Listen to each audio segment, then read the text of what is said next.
Yeah, like you said at the top of the show, it's quite a coincidence. As you know, you don't really control these timelines. These are based on when you get regulatory approvals to go ahead with your IPO. But it is a happy coincidence, I think, for hundreds of millions of Indians and tens of millions of shopkeepers. Paytm, November 8, 2016, in some ways was the day when it became a household name. We had a large number of users before, but it's really then when digital payments awareness really got created at mass scale in India. And to come out on the fifth anniversary of that day is quite a happy coincidence. And it's a testament, and you said it's a big day. It's a big day for us. It's a big day for tens of thousands of people who have contributed to what Paytm is today along the way. So it's a big day for all of us, and it's very, very exciting to be finally taking this step. And we're very excited that we're doing this in India. There's a lot of, for us to be a part of another aspect of Indian fabric, which is to be listed on Indian stock exchanges. That just really gives us a lot of joy and pride. So let's build on that, right? The date has worked out, looking like the stars are aligned. But getting into the serious stuff now. It's one thing being a private company. You were the India's most valuable startup till Byju's took over in that sense. Now you're looking for India's biggest IPO. With an IPO will come a lot of responsibility, which you are not used to at the moment. One of the expectations could be the need for Paytm to carry on cleaning up its balance sheet, the need for Paytm to deliver a profit. Are you up to the challenge? Yeah, listen, I think we have been working in some way for getting more ready and getting your systems upgraded is an ongoing exercise. It's not something that starts 3 months before an IPO. It's not something that ends on the day of the IPO. So it's something that we've been working hard on for many, many years, I want to say, right? I mean, if you look at Paytm 197, we have had a Big Four auditor for 13 years since 2008. I think a lot of folks would be surprised to know that why did you have, when you were a much smaller company, why did you have a Big Four auditor? We've had great shareholders who also demand very high levels of governance. We've had great independent directors. So it's something that with respect to performing well, running a clean shop, is something that we've been quite focused on in many years, right? Of course, with IPO, comes additional responsibilities of disclosures, timely disclosures to our hopefully millions of shareholders. But we're up to that challenge, and we've been working quite hard to make sure that we can comply with all of that. Fair point. I take all of that, but can you talk to us a little bit about? It's a new company that the markets are going to be analyzing, whether it is the analyst community, the investor community, which will include retail investors as well. What would you say, according to you, as the finance guy at 197, as the CFO of, overseeing the largest IPO in India at the moment, what are the top 3 parameters that the investor and analyst community, according to you, need to look at? Yeah, I think the first thing, and I can only say what we have seen really high quality investors look at, right? Because at the end of the day, that's what matters. It matters whether investors who have seen this journey play out in other countries, whether they think that Paytm is at a certain stage in this cycle where it will create a huge amount of value going forward. So those investors are what we pay particular attention to. And I can tell you what they look at, right? So they look at whether the market size is enormous. And one of the very interesting things, which is not talked about as often, especially among retail community, is that India financial services is the largest market cap, right? If you look at private sector Indian financial services companies, they're valued at more than $500 billion. So there's a huge, and a lot of it, if not all of it, has got created in the last 20 years. So it's been a fantastic story already. So it's a huge market, Indian financial services in the listed equity format. The second thing that they look at is what is your market position? And like we mentioned in the prospectus, we have hundreds of millions of users.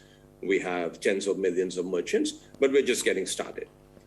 Until our mission is 500 million Indians to the mainstream economy. We also think on the merchant side, there's massive opportunity ahead of us. And the third is whether the company makes revenue and contribution profit, right? I think it's not, eventually, like you're saying, it's not just about you. It's not just about users, it's not just about scale. It's whether you make money. So we have been able to show that payments in India can make money. We're the largest company, we're the largest payments company in India in terms of revenue. So we have shown that it can make revenue. Over the last couple of years, we have shown that we can make contribution profit. And as this contribution profit scales, at some point in the future, will be EBITDA profitable and cash flow profitable as well. So we believe we are well on our way. But at the end of the day, that's how investors look at, to answer your question. Of course, the 500 million users on the platform is an ambition that has been laid out in black and white in all of your regulatory filings as well. Right now, if I were to look at the number of users you have, it's around 330 million. But something else I need to ask you about is the competition that's heating up. You're going to have competition not just from other fintech players, but banks are getting their act together. The Bill Gates famous statement made in the 90s that we may not need banks, we'll need banking is certainly coming true. It seemed dystopian at that point. How will Paytm handle that kind of competition? Yeah, so I'll just break this up into two parts. First is the fintech competition. Most of the fintech competition exists in a segment called UPI. And I think people often misunderstand UPI to be equal to payments. So UPI is one form of doing payments. There are many networks that exist. UPI is one network. There's a card network. Paytm obviously has its own payment instruments, such as Paytm Wallet, Paytm Postpaid, and so on. So competition is in one of those segments. It happens to be a segment which is lower entry barriers and zero revenues, right? So while Paytm plays in that UPI segment and has meaningful market share, our canvas is much bigger than doing just UPI, which as a result of which we are able to grow very fast. We are able to have hundreds of millions of dollars of payments revenues and so on. With respect to banks, we see them as partners, honestly, because we are a technology company trying to offer financial services to customers. And there are many banks. It's not all. Not every bank necessarily wants to go to the market with a fintech partner like us, but many, many do, right? You would have seen recently our announcement with HDFC Bank. We already work with most large banks and most large NBFCs in the country. So we see banks and financial institutions as partners because they can reach their customers more easily, particularly in areas like lending or asset management and so on, right? And that's worked really well for us. So we see huge amounts of opportunities to cooperate. Of course, there'll be areas where we compete, but that's the nature of innovation these days, that two companies can compete in certain areas, but also cooperate in other areas. And we see banks very much like that. I was actually going through a very interesting report that's been put out by Bernstein. It is dated earlier this month. It's the pre-IPO research where they actually valued Paytm and estimated that to be at $21 to $24 billion. In the same note, they've also raised one red flag, something that could go wrong. I wanted to get you on it, where Bernstein writes, what could go wrong is a fear of the regulators looking at fintechs and treating companies like Paytm like banks. So regulations that could come in, for example, to do with capital adequacy ratio, all others that govern banks. What about that? How closely are you following that up, and are you up to it in case the regulator and the RBI do decide to start regulating fintechs? Yeah, so just to be clear, I think what that might have been referring to is the lending business. And let me just explain, right? So if you lend on your own balance sheet, and if you are taking risk, then you should have obligations to put some collateral aside for that. Paytm actually does not do that. Paytm works with banks and NBFCs and effectively creates or co-creates products that can be offered to our consumers and merchants. So in those cases, the banks and NBFCs that we work with are already putting aside capital for that as per the regulations that govern them. So we're quite careful about not building business models that create systemic risk or that would make regulators uncomfortable, because as some of these things scale, regulators will pay more attention to this, right? So it was a conscious choice that we took, which is that we're going to work with banks and NBFCs. They have obligations to maintain capital against it so that this kind of lending is not creating any kind of systemic risk. There are other companies out there, and I wouldn't necessarily name them, who would lend on their own balance sheet, or they partner with the bank and they give things like FLDGs and so on, which are, in my view, slightly more problematic. Obviously, my view doesn't matter. Eventually, it's only the regulators' view that matters. But I think what that was referring to is the lending business, and we believe that we are following every rule. In fact, RBI came out last year with something called digital lending guidelines and digital outsourcing guidelines. So we work with partners on the basis of those regulations and guidelines. So are you saying that those that are looking to participate in the IPO or even buy shares in the secondary market don't have to get worried about things like asset quality, especially at a time when buy now, pay later has become a global rage? We should always worry about anything that becomes big and has an asset quality issue, right? And sometimes things go in cycles, and sometimes people get carried away with that. But Paytm doesn't take risk on that. Now, of course, if certain segments of business that we do just collapse, then we may not be able to scale them. But Paytm doesn't take risk on our book. We work with partners who take risk as per what is permitted by the regulations, right? So we don't take balance sheet risk, but we do work very closely with our partners to make sure that their lending that they do with Paytm is performing as well as it can. And then, you know, I should just add to that given the size of the opportunity in India and given the large customer base that we have, we are very careful about not being too adventurous about what sorts of customers should get access to loans and so on, right? So if you look at the prospectives that we put out, in the last quarter, we did 2.8 million loans, which is a very significant number, 2.8 million loans for a business which only started less than 2 years ago. But in the context of overall Paytm customer base, that's not a massive number. So we still try to be relatively careful about who gets access to loans and who has to be on the platform for longer in order to be eligible for a loan. I take your point. Now, Madhur, there has been a belief, right, that once certain players are allowed to enter payments, they would completely take over. I'm talking about WhatsApp. You've seen Amazon also trying to become a super app of sorts where you can buy anything from a plane ticket to groceries to everything else. You have other big guns that are also entering this space. What is going to be Paytm's differentiator? Because if one goes on the app, it's already like a super app.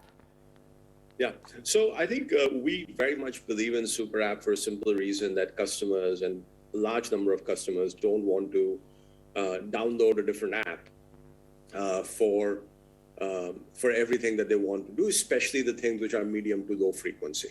So if there's a service that you use every day, 3 times a day, maybe you will download an app for that. And it could be a transaction app, it could be a content app, it could be a messaging app, and so on. But if you're using it less frequently, are you really going to download a different app for all of these things? And the customer experience is a lot better. You don't have to enter your address every time. You don't have to enter your payment instruments every time. And of course, the customer trust is better. That if something goes wrong, this company will take care of me and so on. So we do believe in the super app. I think we have had a version of what you'd call super app almost ever since the beginning of Paytm. And that has really helped us drive engagement, drive monetization, and so on. I think it's hard to comment on other folks' strategies when they're still sort of just getting started off. But I would imagine WhatsApp would do some form of UPI payments, which, as I mentioned, is one of the payment networks that exist in India. And it's unclear to me from outside what Amazon Pay's strategy is. So I'd rather not comment on each of them. But we do see UPI being something which is going to continue to be competitive because it is very low entry barriers.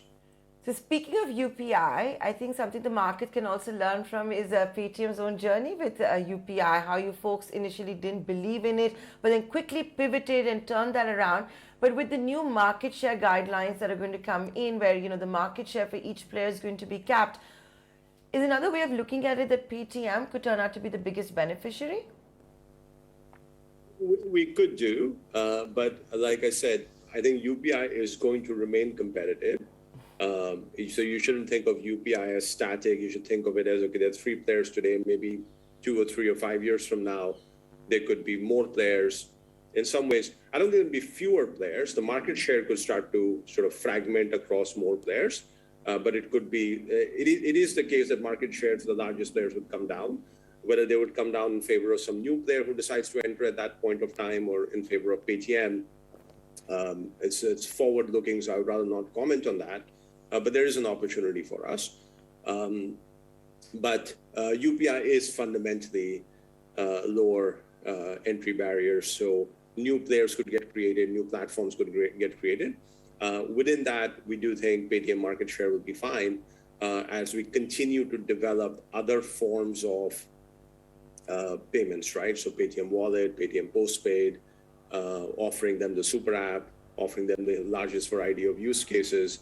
And that's really where you differentiate yourself as a company and as an offering, and that's where you make revenues and profits.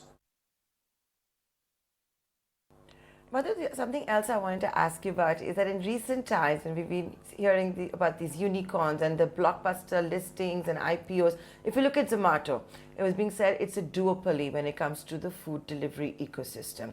Nykaa's blockbuster IPO is being seen as a monopolistic player, the only real player out there when it comes to that space. Ditto for Policy Bazaar. When we look at Paytm, we have so many fintechs in the country. So we can't say, can we say in that sense that Paytm is the leader, or this is also monopolistic, duopolistic? I wanted to get your views on it because the lofty valuations have been justified by using that argument. Yeah, so I think one difference is that, and I don't want to necessarily comment on other companies, is that we're an ecosystem. So in various parts of our ecosystem, we would compete with other players. And in other parts of our ecosystem, we'll be cooperating with a whole number of players. So fundamentally, we start our life as a payments company. So actually, we work with nearly every e-commerce company that is out there. We also work with nearly every offline commerce company that is out there and so on, right? So our mindset starting off is partnership, right? Now, of course, we compete with companies, but because we are such a large ecosystem, we compete with usually different companies in different parts of our ecosystem. So I know it's harder to sort of box in that Paytm is a company that does this, this, and this, and these are their competitors and this, this, and this. So it is harder to do that for Paytm. Our fundamental model is that we are a two-sided ecosystem of consumers and merchants for payments. Customers come in for payments. Merchants also come in for payments. And we offer them more and more services that improve their experience. So if a customer comes in for UPI payments, maybe they'll discover Paytm Wallet, maybe they'll discover our commerce services, they'll discover our financial services, and all of that will make their experience on the Paytm app better, and there'll be many problems that we're solving, and same thing on the merchant side, right? So we are actually quite pegged to what is growing in the internet ecosystem in India. What is it that the customers want to do online? And a lot of those services we can bring to those customers. So that's how we think about our ecosystem. It's a less static ecosystem in the sense that, right, you know, if you ask me, hey, 3 years from now, what could be a large use case on the Paytm app? I could give you a few sort of, you know, thoughts, but I couldn't tell you that would exactly be the largest use case because it's really very customer dependent. What is it that the customer want to experience on the Paytm app, and what will they value experiencing on the Paytm app? And then we go about creating that, because the thing that we have is very large number of customers and merchants who are very highly engaged on Paytm, and as a result give us very low CAC. Paytm's already raised about 8,300 crore rupees from anchor investors, and these are key investors, you know, whether you look at a CPPIB, a BlackRock, a GIC, so many of them, 122 and to be precise, 45% of the issue therefore being taken care of. But Madhur, retail investors, you know, as we have been seeing in the last couple of IPOs, have been struggling to get allocation, but the big question is, have you left enough value on the table for the IPO investors?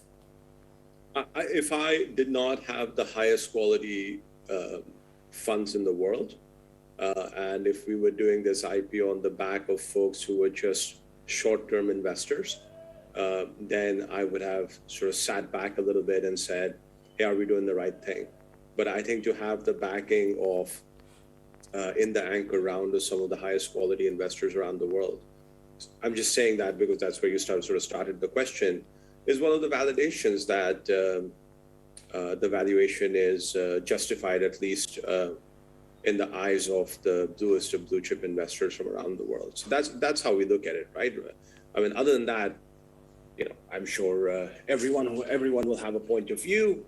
A lot of folks will say that we don't understand. A lot of folks will say this seems a bit high, and a lot of folks will say this doesn't seem high. So there's no consensus that you can build on something called valuation. What you can lead with is do a large number of really high quality investors, very sophisticated investors, think that this is a company worth investing in at this price. Interested to see how that pans out. And in the last couple of issues, we've seen how retail investors' portion has been closed within an hour. So let's see how Paytm manages all of that. There's certainly been a lot of buzz. Sanjeev Bikhchandani, the guy who started InfoEdge India, who discovered Zomato, Policy Bazaar, recently was on ET Now saying the markets will not wait impatiently for all these new age companies to turn profitable. You've been improving your unit economics, but you have large, ambitious plans as well. Any guidance you can give us when it comes to road towards profitability? I think when it comes to revenue and paths to profitability, we have been able to demonstrate in the financials that we put in the prospectus that we have come a long way from where we were 2 or 3 years ago and where the industry was 2 or 3 years ago. And I think in some ways we have taken real leadership in that. I think that's all you can kind of say in the context of a company which is seeking to go public and having a prospectus and forward-looking statements and so on.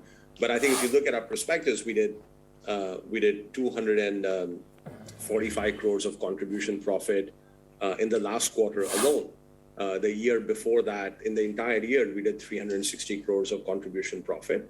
And if you go back 2 years before that, we were losing like 2,000 crores of contribution profit. So that's what I'm referring to as this journey of becoming a lot more efficient and moving towards profitability.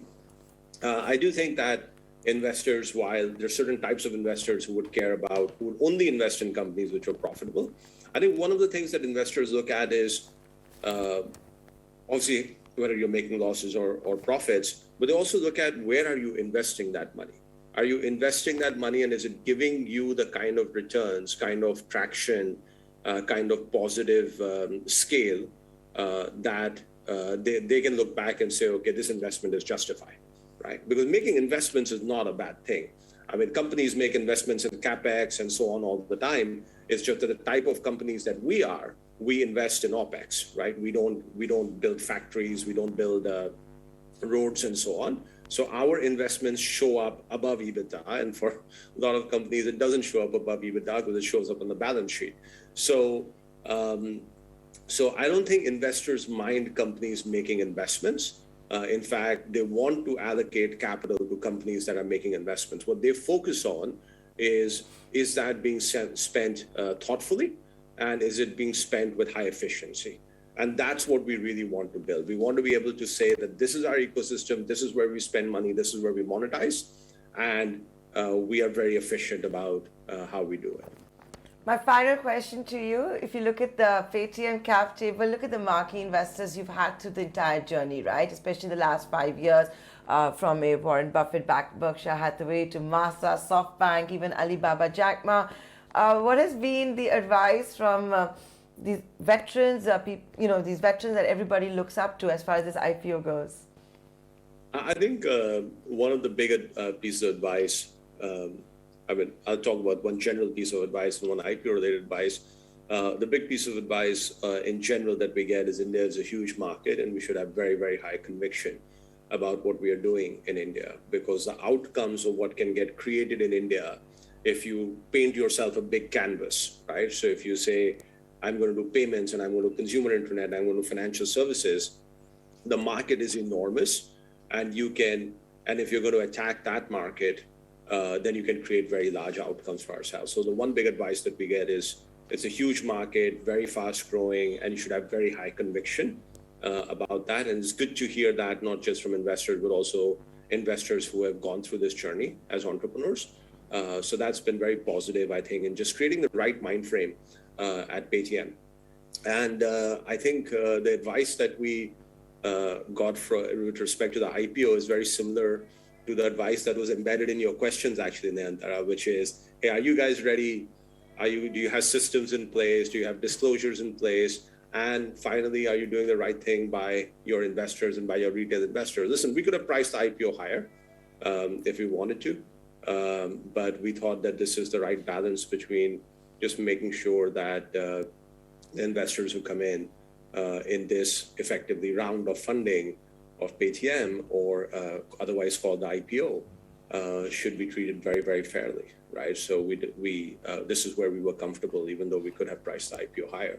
And part of that was the philosophy and advice from our directors, both shareholder directors and independent directors.